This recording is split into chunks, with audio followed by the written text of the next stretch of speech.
Okay, hello everyone. This is a video made by Senor from Guild Marvel in Soulking Global. Today we will be talking about the importance of gear options and how to do gear farming properly.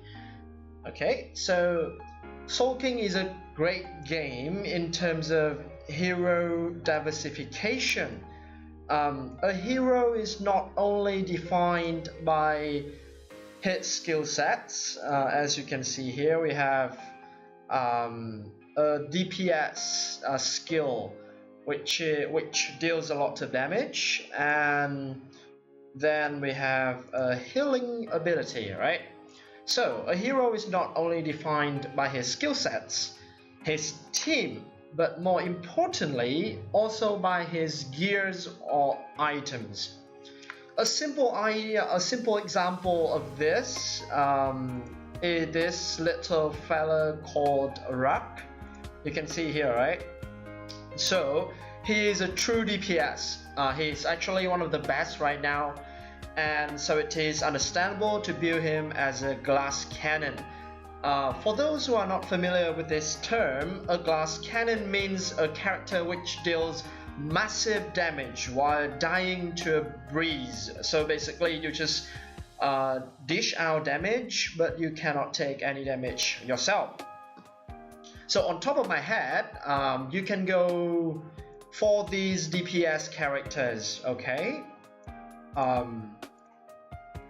Here. So you can, for these characters, you can go Rage set. Here is a Rage Sword, right?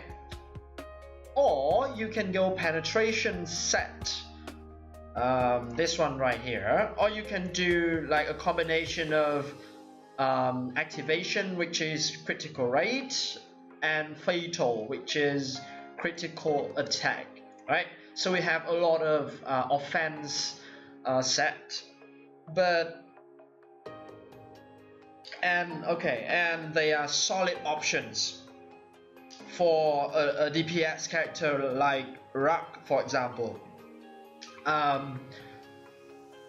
However, because Rock has the best starts in game at level 150 as a range hero, so we are comparing with other range heroes such as Kali or Nightale.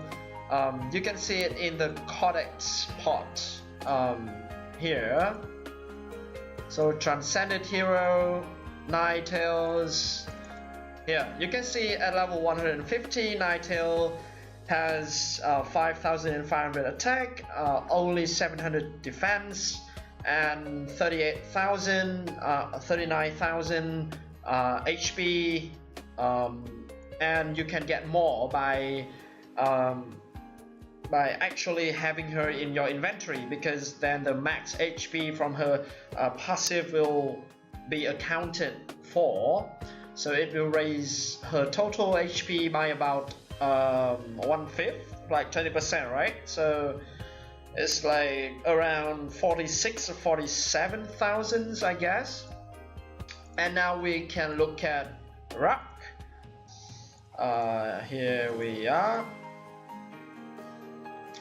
Right, so as you can see, really high defensive stats and HP, despite not having any HP boosting passive. He already sits at around 48,000 HP, which is very comfortable for a range hero. His attack is a bit lackluster, but as you can see, his first skill, he has extremely high damage modification, so he is really good to go in terms of stat, right? So he's bulkier than a lot of other range characters. That's why he can be built as an off tank. An off tank means he can act like a tank while still dealing a lot of damages, right? So this way he can soak up a lot of damage and have the ability to turn the tide even if everyone else in the team falls down. So that's the idea of him not using offense set, item set, okay? However, this variance of rock is not viable or even possible though without proper itemization, as I have said. Therefore, we need to understand how items work. Any single item in Soulking will have the same fundamental idea. Okay, so first, items start from the lowest quality, having gray border. So you can encounter these items in normal difficulty. So this is a gray item, gray bordered item. Next one is green, the next one is blue. The next one can be found from heart and above. So this is a purple bordered item. And lastly, we have gold item and immortal item, which is the ones that have red bordered. Okay, so the gold item is usually referred to as legendary items, while red is mythic quality or immortal quality, which is also the highest rank of farmables in the game. We will focus mostly on hard and legendary difficulty drops, which are gold, purple, and blue. So this is blue, purple, and gold. Okay, so that's the first point. Second, items have random option. This is very important. So every time you upgrade items with an increment of 5 levels, you will get a new option randomly. So a level 20 item will have 5 options, and after getting promoted to mythic quality, it will be given another bonus as the 6th option. So luckily I'm having an activation accessory right here. It is plus 20 and it is legendary quality, and as you can see we have 1, 2, 3, 4, 5. So 5 options, and all of them are randoms. This one somehow has like 4 nature receive damage from nature element and 1 other creation element. For others gear, as you can see here, we have critical attack, additional 2.5 ignore defense, critical attack, so it's totally random, right? So that comes to our third point. Each option, after it being random, right? Each option has a value designated for it from the beginning. So we call them min or max value.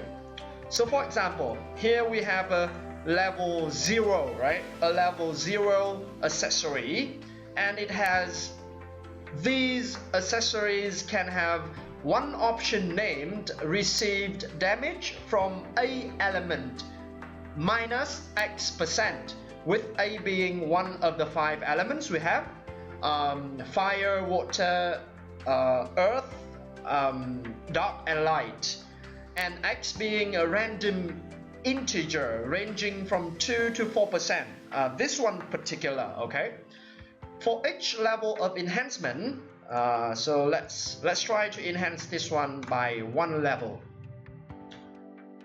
You will get 0.2% for each option, making it a minimum of 7% and a maximum of 9% at level 25.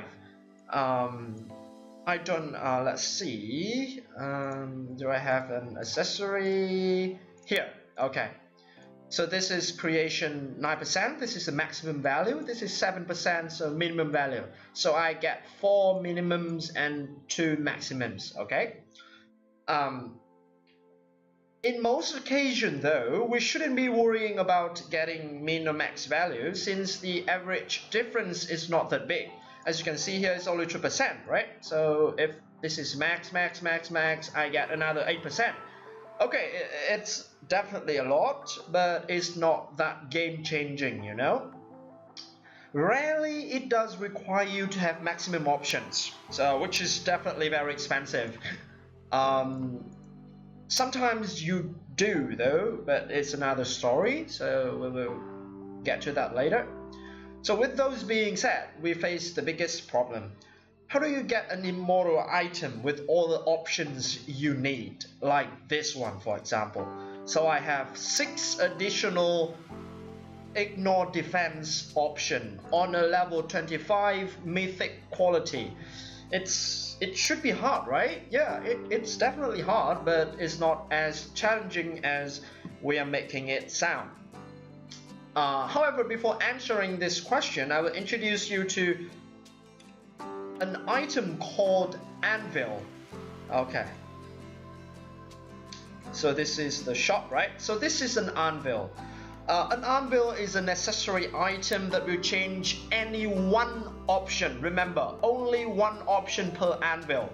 But again, it changes randomly. Fuck me, right? Okay. Not only that, Anvil is expensive as hell, and it is limited and has this quantity resetted weekly. So this is the quantity, 1 out of 10, right? So you have maximum of 10 anvils per week. You have 2 ways of acquiring anvil. So first one is, as you can see here, you pay 6,000 soul stones for 1 anvil only, okay? And the second option is, if you don't have anvil and you spend big money in this game, you can do it like this. So change option, and for 1 you will pay 500 diamonds to change 1 option, which is totally unreasonable in my opinion, okay? So for endgame players like myself, we need to farm 60,000 soul stones per week in order to buy all 10 anvils in Sick War Shop. But as you can see, it is barely enough if you think about it. So 1 item can have 5 different options, and 1 anvil will randomly change 1 option to something else. This is where you need to minimize the amount of anvils used so you can get your gears up and running as fast as possible. Okay, so here we go. First, rookie's mistake. Do not, I repeat, do not level up any legendary or mythic quality items that you get unless you absolutely don't care about the option.